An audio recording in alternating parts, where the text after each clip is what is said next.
Compte rendu du Conseil des ministres, intégralité à suivre en fin du jour, dans la deuxième partie du journal, avec le ministre de la Communication et des Relations avec le Parlement. Vous venez de le voir, bienvenue au Kémi. Le nouveau gouvernement, on le sait, compte donc 10 nouveaux ministres.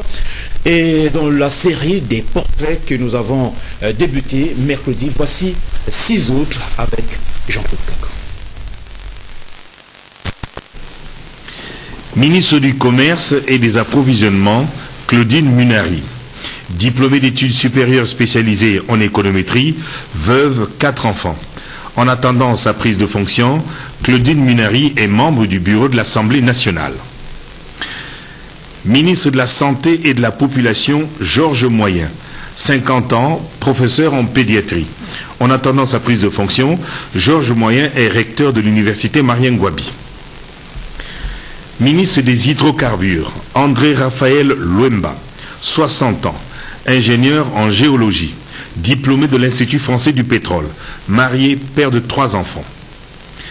Ministre des Affaires foncières et du domaine public, Pierre Mabiala, 46 ans, diplômé d'études supérieures spécialisées en droit privé, marié, 3 enfants. Pierre Mabiala est sénateur.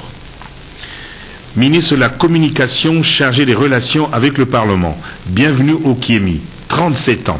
Le Benjamin du gouvernement. Il est docteur en droit. Jusqu'à sa nomination, il était vice-doyen de la faculté de droit de l'université de Reims dans l'Est de la France. Bienvenue au Kémi. Est marié, père de 3 enfants. Et puis un ancien qui revient. Rodolphe Adada, ministre d'État au développement industriel et à la promotion du secteur privé. Après avoir été ministre des Affaires étrangères, Rodolphe Adada a séjourné 2 ans au Soudan en qualité de représentant spécial du secrétaire général de l'ONU. Le voilà de retour.